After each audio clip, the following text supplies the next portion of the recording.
happy in that, at least in the places where I work, just in the last week or so, finally I'm beginning to see some monarchs. Much of the summer the numbers have been real low. It kind of made me worried, and now I'm seeing fairly good numbers, so that looks good. For those of you who are interested in learning more about the group called the Rock County Conservationists, of which I'm the program chair, and this is one of our programs, I have a few copies of our most recent newsletter, and on the last couple of pages, it outlines the remaining programs coming up for the months of August and September, some of which are real child-friendly. We've got one coming up in August where we're on Turtle Creek, and kids get in the river with nets and catch frogs and fish and crayfish and things like that. That's a real fun one for families. And then a couple that not only kids but adults often enjoy very much in September, 2 opportunities at the same property. One, you have to get up really early, but it involves a woman from the Milwaukee County Zoo comes out and captures hummingbirds alive. Basically, she puts like a cage around a hummingbird feeder, and the birds get in there, and then there's volunteers there who help capture them. And she puts a band on their leg and records data about it. It's really fun to watch her do the process of banding a tiny little bird like a hummingbird. You wouldn't believe how small the band is that she has to put on there. And then, the most exciting part for the observers, you get to hold it in your hand as it's released. And often, the instant she puts it in your hand, it's gone. So fast. But other times, it'll sit there. Maybe it's a little bit dazed from being caught and captured and held while the banding, and you can get a good picture of it. The hummingbird right by your face, that sort of thing.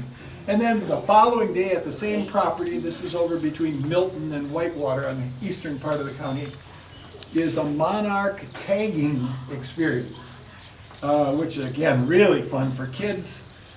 It involves going out into a field where the harvesting of the clover has been timed to have the clover be in full bloom in the first week of September, and there's just monarchs everywhere most years.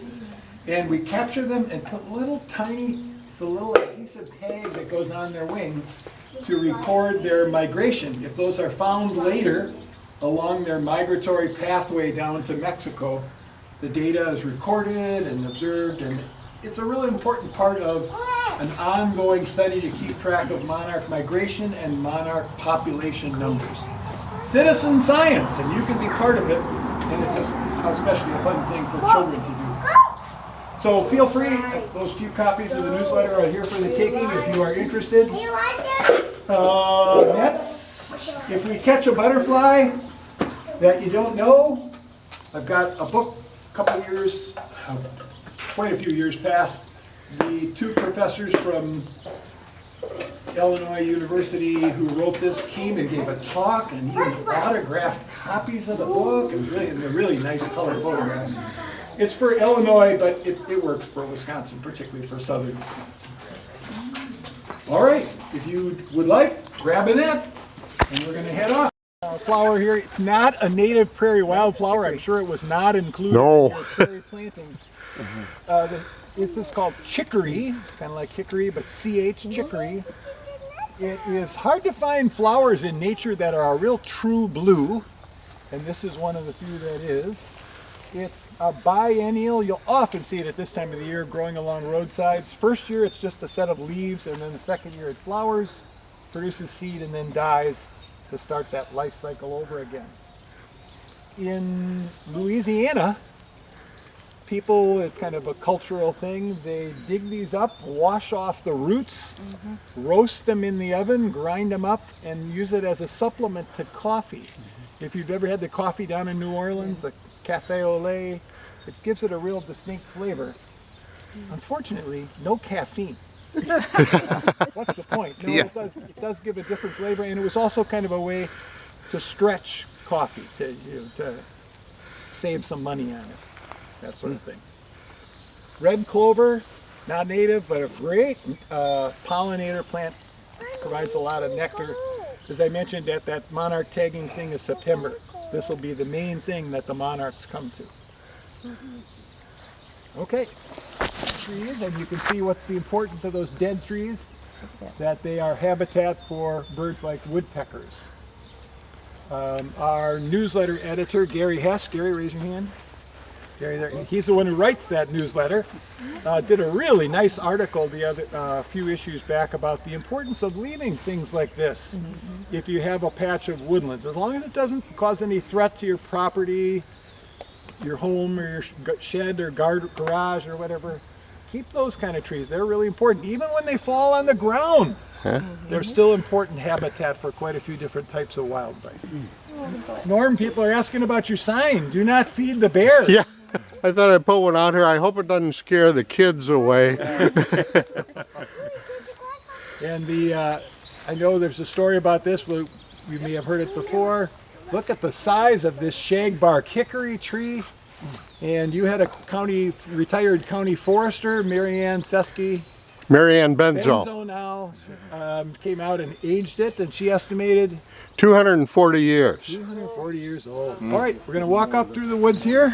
So we're pointing out here this plant that looks like little green umbrellas growing on the forest floor is one of the spring blooming woodland wildflowers called mayapple. And a lot of people have gone on my wildflower walks in the spring and we've seen it in flower, but here it is in fruit. This is the actual I didn't think it got that big. mayapple. Yeah. The green fruit is poisonous, so you don't want to eat it when it's not, but once it turns yellow, it is edible. They can be picked and eaten, and it has a flavor. It's really delicious, kind of like a banana custard. But it's really hard to find them because animals find them when they get ripe and eat them, or they, after a certain point of being ripe, they drop off and they land on the ground. But this is what you would look for. And this one is just, can you see it's starting to approach that kind of yellowish color. Yeah. And I see a few more back in there. But remember, the green ones are poisonous. They've got to be yellow for you to eat them. What do they taste like? A banana custard would be the best description. Kind of pink, purplish pom-pom flowers are called bergamot. Like iceberg, A-M-O-T, bergamot. This is a member of the mint family. If you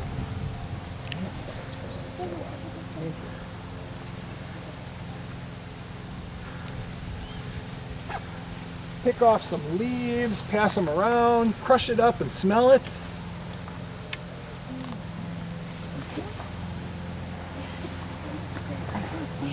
You notice it has a smell. It's almost kind of like the herbs that are used in Italian cooking.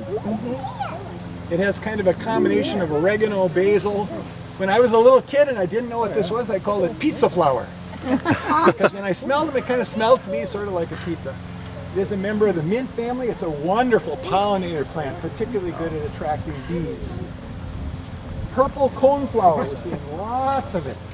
Actually not native to Wisconsin, native to the southeast U.S., but widely introduced. And it's a good introduction. It's a great pollinator plant, particularly good at attracting quite a few types of butterflies.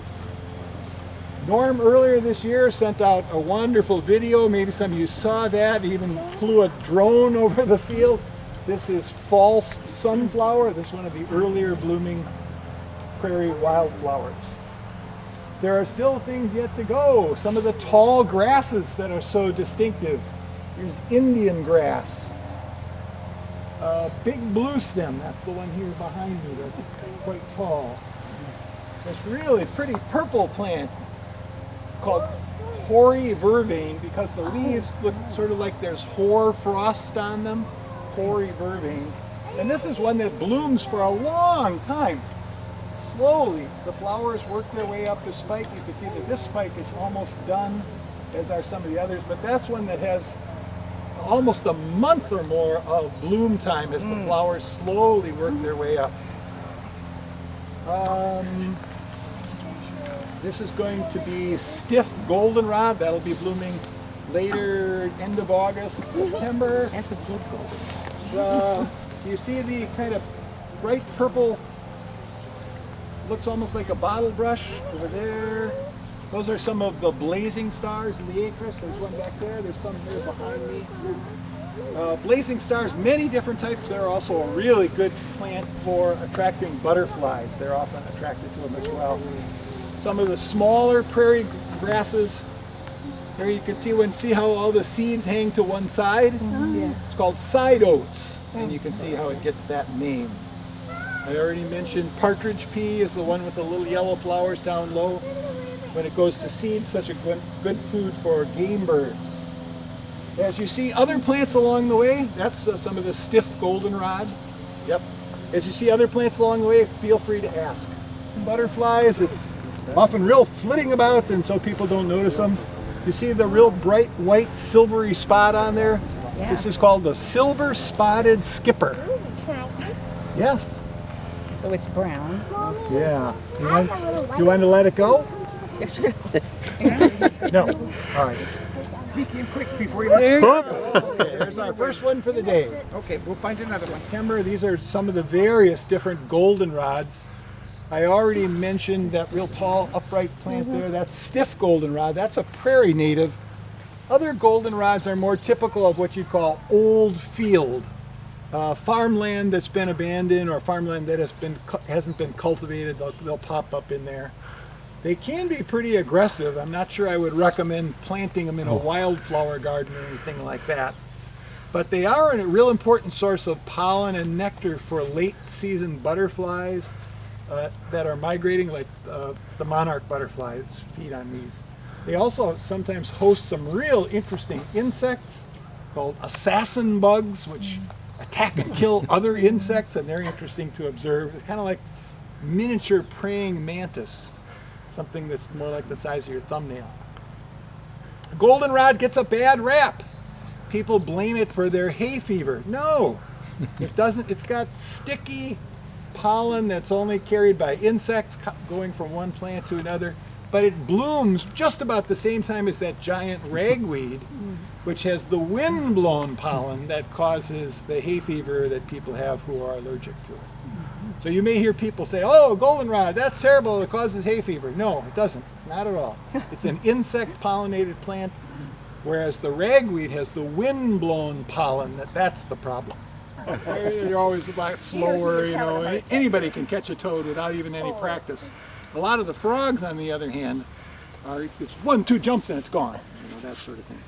Now, you can tell, but look at breeding season is done, but males, not only in frogs, only males make noise. Females don't even have vocal sacs to do this. Sometimes if you gently squeeze, they'll croak and protest. Nope, this one might be a female. So, see, little, yeah, look at kind of a bumpy skin all over. All right, we're going to put it back, okay? Do you want to let it go? Good job. Yeah. One of our larger, showier butterflies, when I was a kid doing a butterfly collection, to catch a swallowtail was so exciting. So what will they lay eggs and then group? Swallowtails love dill, parsley, and fennel as host plants for their caterpillars.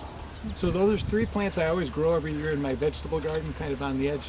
Not that I use them that much, but with the idea that providing food for the caterpillars. Yeah. This is called butterfly milkweed, or just called butterfly weed. That is so pretty. In bloom, it does attract quite a few butterflies to it, and monarch caterpillars can feed on it as well. I love it. So this one, fairly long bloom time. Some of us were mentioning our plants are already done blooming, and then others were mentioned that they just are starting.